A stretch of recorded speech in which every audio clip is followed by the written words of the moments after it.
Hey there, welcome back to my channel. If you're new here, I hope you will subscribe to my channel, set up the notification bell. Today's video, I'm going to go through this new HTVRont auto heat press that I'm going to use for my sublimation that I'm going to be doing in my shop. So stick around, I'll walk you through it. Okay, so let's get into it. So this is the HTVRont automatic heat press. I ordered it on Amazon a few days ago after doing some research. A lot of folks seem to like it for their sublimation work that they're doing, so I decided I'd give it an order during Prime Days and give it a shot. So this is a digital display, 15 by 15 inch shell. So we'll get her opened up. So obviously you got some instructions here. We've got some Teflon paper here. You don't want to throw this away. You actually want to use it during the sublimation process. You can use this, you can use butcher paper, things like that. So we'll get into more of that at a later point. I actually forgot what color I ordered, and I kind of like it. It was white or teal, and I apparently opted for the teal, which is great. So I'm going to set this on the ground real quick. It's kind of heavy. I'm going to set it on the ground and pull it out of the box down there. Got the chandelier right here and wouldn't have enough room. So drop it on the ground carefully. Try to get it picked up here. All right, there we go. There she is. I'll go ahead and remove all this styrofoam. Put it back in the box. Well, I'll tell you, first impressions, I like this thing. I like the curves and the edges. And good looking piece of equipment so far. Doesn't appear as though anything's damaged. The box was completely intact. Pull that spacer out there. Pull this plastic bag off the top of it. There you go. That is most of it. Wow, that's a nice piece of equipment. All right, so I will flip it around here. Okay.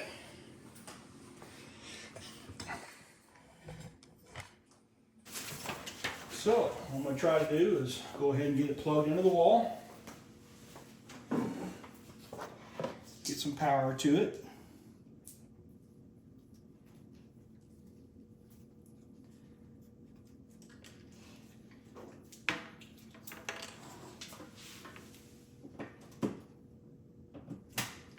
There we go. All right, she came to life. Okay, so one of the things I've found that a lot of people talked about when they got this machine, did some reviews on it, was this flashing light right here on the power button. So when it's plugged into the wall, that light apparently just flashes consistently all the time, constantly. Depending on where it's set up in the house, I could see it maybe being an issue at night. But some people did comment on it, how they felt that it was a little bit bothersome. For me, where I'm going to have this, it's not going to be an issue at all. It certainly isn't going to be in my bedroom, so I'm not going to care. But it is on, so it's plugged in at least. It's not actually turned on. So let's turn it on here real quick, kind of power it up, and then we'll do a little bit more diving into it. So just hit the power button. You can see it automatically raises. One of the beauties of this, again, is that it is an auto press. So if you can see there, it's already 70, so it's literally warming up already. So whatever the preset was from the factory. You can see that it's set on 20 seconds there. You see that R that's flashing on the right-hand side, it's red. It will be red flashing like that until it reaches whatever the preset temperature is, and then it will show as green, which basically means, of course, that it's at temperature and it will rock and roll. So I'll let it run its course here a little bit. I will say that you just grab this handle right here and the tray actually comes out. Go the right way. So you can see more of it here. So you can see there it comes out quite a ways, which I like. Whatever I'm going to laminate or put the heat to, got full access to the pad here.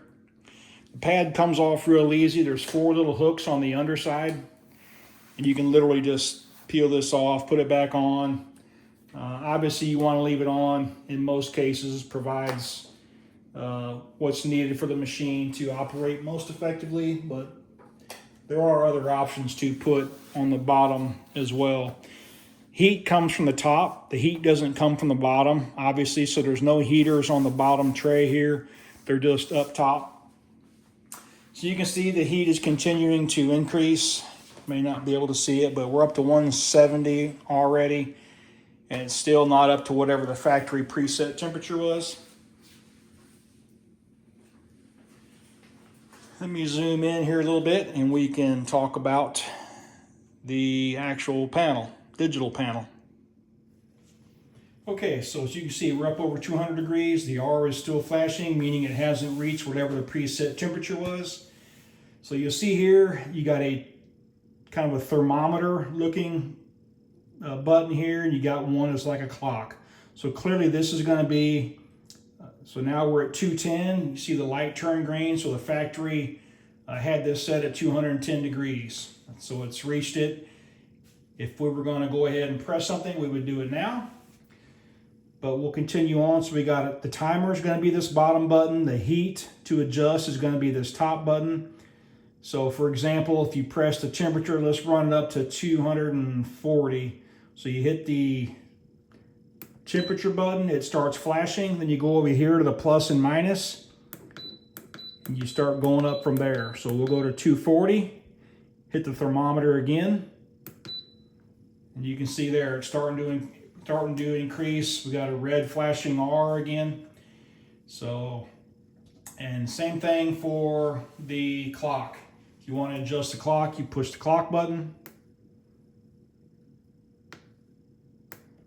There we go. Clock starts flashing when I go up to 30 seconds. Waited too long. All right, clock's flashing. 1, 2, go up to 30. Hit the clock again. All right, so again, our temperature's going up. Our clock is set to 30 seconds, or our timer. So this button right here with the 4 circular arrows right here is actually presets that you can set on here. So you can set up 4 presets on the machine. You just cycle through each one based on what it is that you're going to be pressing. So if you're doing a t-shirt versus a hoodie versus ceramic coasters or anything like that, you can have your presets already in here so you don't have to go through and do any of the setups. So if you press this button once, it's got a 1 right there, and you can go ahead and set it, the heat and the timer, exactly as you want it. Or you can go to the second one, do something different, go to 3, and go to 4. So you can actually have 4 different presets in this machine at one time. That button right there shows you that we're good at 240 and 20 seconds. This button right here with the A and the 2 arrows is actually for the automatic option. So if you click that button, you see the same little emblem pulls up right there. The A surrounded by 2 arrows going in a certain direction. That means it's automatic. So what it'll do when it's on automatic is once I close this tray down here at the bottom, it's automatically going to begin pressing at 240 degrees for 20 seconds. So a point of note is that once it does begin the press, if anything, if you need to stop immediately or anything like that, you can press any of these buttons and it will automatically stop pressing. So we'll test that here. So we're on automatic. It's up to temperature at 235 degrees. And I'm going to go ahead and close the tray. And when I do, it should start automatically on its own. And there you go. So it automatically went down. It's currently pressing. It's doing it all by itself. I don't want it to bake too long, even though it's not too much of a temperature, but I'll hit any button, any of these, and you can see it automatically releases. So any of those buttons you push, it'll automatically release. I will say that's definitely warm. So that's the machine in a nutshell. It really is pretty simple, which I like. I love the kind of rounded edges to it. I love the texture up here. I mean, the way that the front panel here is kind of slanted, which gives you a good view. I really like that also. It just seems like a really well-built machine. It's got some heft. It's got some weight to it for sure. And yeah, I really like it. I can't wait to get to using it, which should be here pretty soon. I picked up a few samples today of some things I'm going to work on sublimating. So yeah, I think it's really going to be a great machine. I'm looking forward to using it. And I'll take you out of here real quick, give you a quick look around. Okay.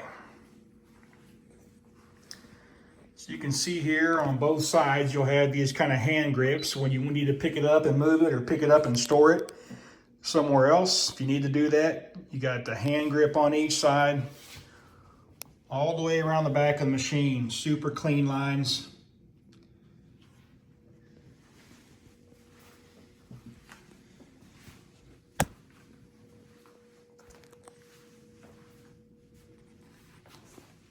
There's the other handhold on this side. Underneath, you can see the little hooks there where the pad actually connects to. And that is all covered in there as well. So as it goes up and down on its own, that absorbs all the motion. And yeah, I really like this thing. I think it's going to work great. All right, so again, I think it's going to be a great tool. Looking forward to using it. After I do for quite a while, I will report back on my findings and give an update. This is the HTVRont auto press. And yeah, we'll close this video out. If you haven't yet, I'd appreciate you subscribing. I'm going to have a lot of good content coming up on sublimating different types of products, and hope to see you there again.